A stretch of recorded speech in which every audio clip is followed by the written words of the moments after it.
Hey everybody, it's Matt Warrior here, and I'm doing another review. And this time it is of the band Paragon Theorem, who have just released their album Bound by Gravity. And Paragon Theorem, kind of an interesting band, that they don't actually play prog metal or technical death metal, even though honestly, like, that's what I expected at first with the cover and the name. So they don't have 800 BPM sweep arpeggios and super hyperblasts, even though there are sweep arpeggios on the album. Instead, Bound by Gravity play an interesting mix of almost, maybe would it describe as modern rock mixed with like post-grunge and a little bit of groove metal, even a little bit of like Black Album era Metallica and hard rock that has a lot of different influences, it seems. And this is an extremely hard mix of influences to get right. I do think that they do come close to that though. And I do have, a few things that I would say about, what they could do better, of course, in this review. But let's focus on the positives at first. So the band definitely has a sound that could fit in on the radio, but also has enough edge to have maybe some kind of cult following as well. So, and if you're a follower of my reviews or blog, you know that I really am not so enamored of radio rock, so just bear with me with this one. But I would say that there are enough qualities to stand out from the range of those types of artists to have a unique style. So the album starts out with a groovy and heavy Singularity, a mid-paced, catchy start to the album. This song definitely has that sort of post-grunge influence. However, the vocal melodies go more in the direction of some of the originators of those styles. As far as the grunge influence, like Alice in Chains and so forth. And the guitars do rip on metallic riffs that balance out the accessibility with some killer leads. The second song, the bottom, is a bit more subdued and no less heavy. And that is actually a little bit better because those harmonies with the vocal harmonies are a lot better on that one. The third song is a little bit more in the groove direction than the previous two. It's almost like if Dimebag wrote a grunge song.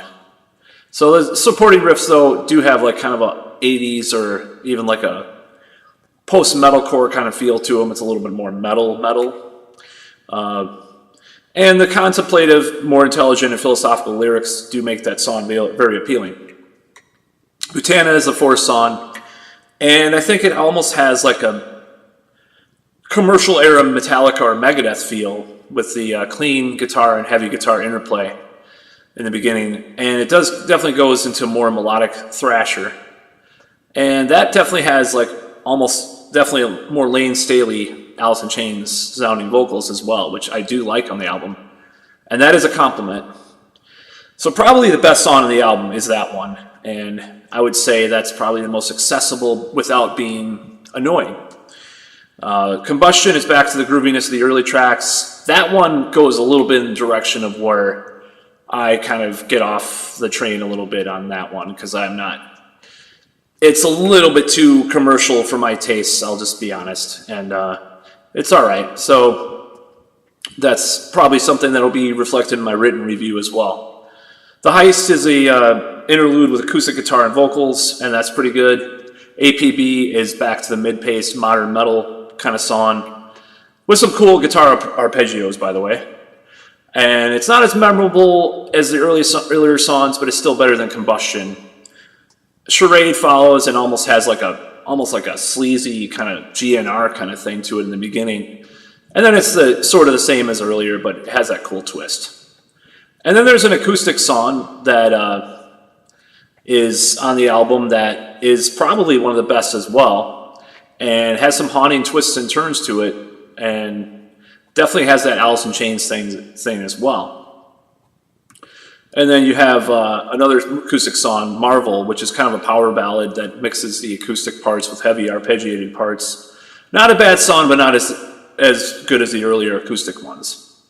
And the album concludes with Wanted, another acoustic track, kind of ends the album on a somber note. So I would say the best part of this band is also somewhat the weakest part of the band, because I think that there's a performance that could have been a little bit better, and that's the vocals. I think the vocals have a very somewhat unique style that's derived from someone like Lane Staley or similar singers. But I think it could be a little bit more developed. I think it's you know, almost like maybe even a little bit of James Hetfield or Cobain in there too, but it's not lame like a lot of these bands you hear. It actually sounds like a genuine influence of those singers rather than this kind of watered down, refined, filtered influence that a lot of modern bands have. They actually sound like they listen to those albums, not the bands that listen, not the other bands that listen to the other bands that listen to those albums. So I thought that was pretty cool. And the guitars and the bass and the drums and the guitar, you know, everything definitely sound good. Vocals are the part with the most potential, because some of those vocal melodies are very haunting and very accessible in a way that I like. And I think this band could go very far. I think there's a few kinks that they need to work out, but that's, you know, something that they could do easily. That's overall my opinion, you know, giving a subjective opinion on this album. And I think the middle of the album is where I have a few more of the problems, because it's kind of like it kind of gets bogged down into kind of samey, somewhat formulaic sounding songs. It's like you start out really well with the beginning of the album, and then you go into the middle of the album. It's like, oh, this is getting a little repetitive, and then they surprise you with these acoustic tracks and stuff, and almost more, dare I say, progressive tracks. And I think it's a very hard balance to maintain, to have, you know, all these influences and stuff mixed together. And I think they do a very admirable job at doing that. So I think they do have potential.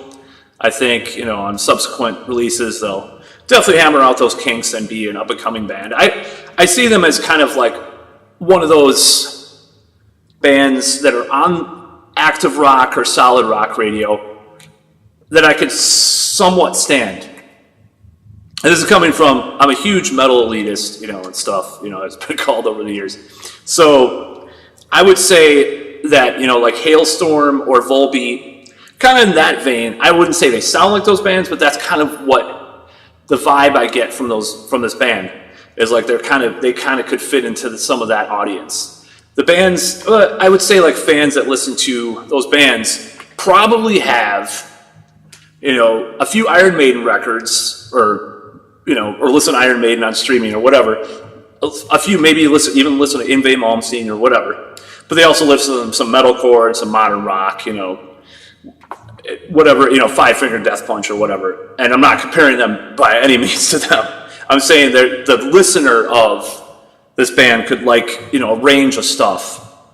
And that's kind of, I think that's kind of what they're going for.